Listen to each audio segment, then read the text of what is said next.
Guys, I'm back. So, apparently, there's a lot going on the internet, and I was gone for a long time. But in this video, you're not gonna see my face. You ask why? Because I don't want to. I just want to make a video. I just cannot align my hair wash days with my recording days with everything else. I'm just a complete mess, okay? But Jen Alpha has forced me to come over here. Thank you, Jen Alpha. You're not here for a good reason because Jen Alpha has been making rounds on the social media since last few months when they took over Sephora, destroyed nearly everything over there, and then marched towards the targets to get their Stanley Cups. And now that the lead from all the Stanley Cups has gotten to their brains, sweet lead from the Stanley Cups has led them to believe that if they were teenagers in 2020, they would have enjoyed a lot. They're experiencing major FOMO of not being teens in the 2020 year of the panorama. Yeah, exactly that 2020 where the world experienced a very traumatic event. A lot of people lost their lives and continued to do so. A lot of people lost their jobs, their loved ones. Many teenagers were enjoying on TikTok for the time being because the trauma was so much for us to deal with. There was a boom of cringe content on TikTok, but apparently, now that we have hit rock bottom, we are realizing that it wasn't that bad. Gen Alpha is romanticizing and aestheticizing 2020. They think it's all about making that coffee that everybody was making. By the way, I didn't have the pleasure to make that because I was suffering. Forced to be in 2024, born to be in 2020. Like, what the hell is wrong with you guys? So this one, it's March 2020 and you get ready for the day. Like, getting ready for what, honey? Just rotting in your bed, scrolling on TikTok. I mean, where were you going? Because you couldn't go anywhere. The adults of that time were definitely struggling financially, mentally, and they had to deal with a lot.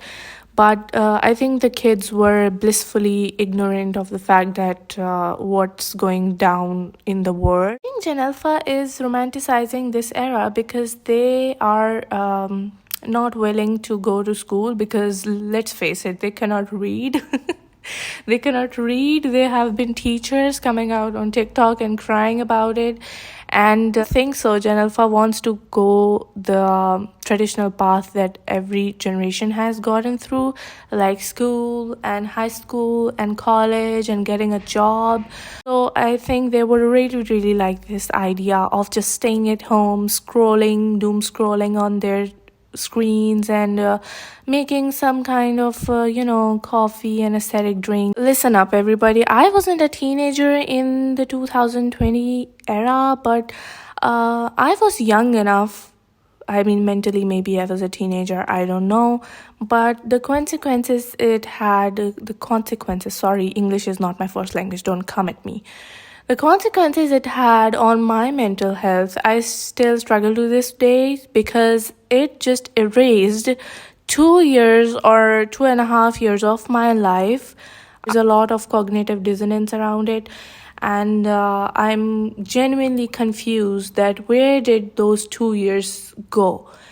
And I was 22 when I entered the 2020 era, and when I left it, I was much older than that. It was not a very fun experience for me to waste my peak and precious years of my young life just stuck at home.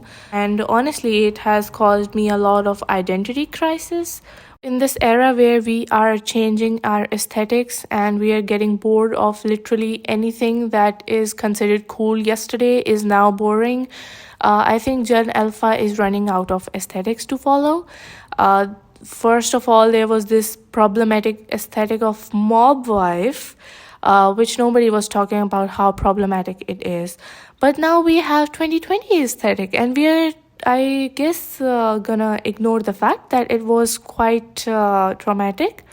Now I'm gonna sound like a boomer, but honestly, I get this vibe from this generation, the Gen Alpha. They don't have any empathy or compassion in them. Like, come off so self centered.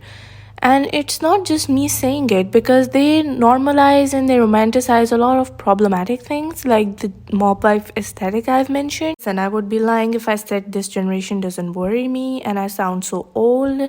But this thing that I have seen in them, that they don't come off as very compassionate, it's gonna wreak havoc in the future. And if these kids are gonna rule upon us one day, then Lord have mercy. Thank you so much. If you have clicked on this video, please make sure you like and subscribe. It helps me and my channel. Don't forget to check out my Pinterest in the description box. Thank you so much, and I'll see you in the next one. Bye.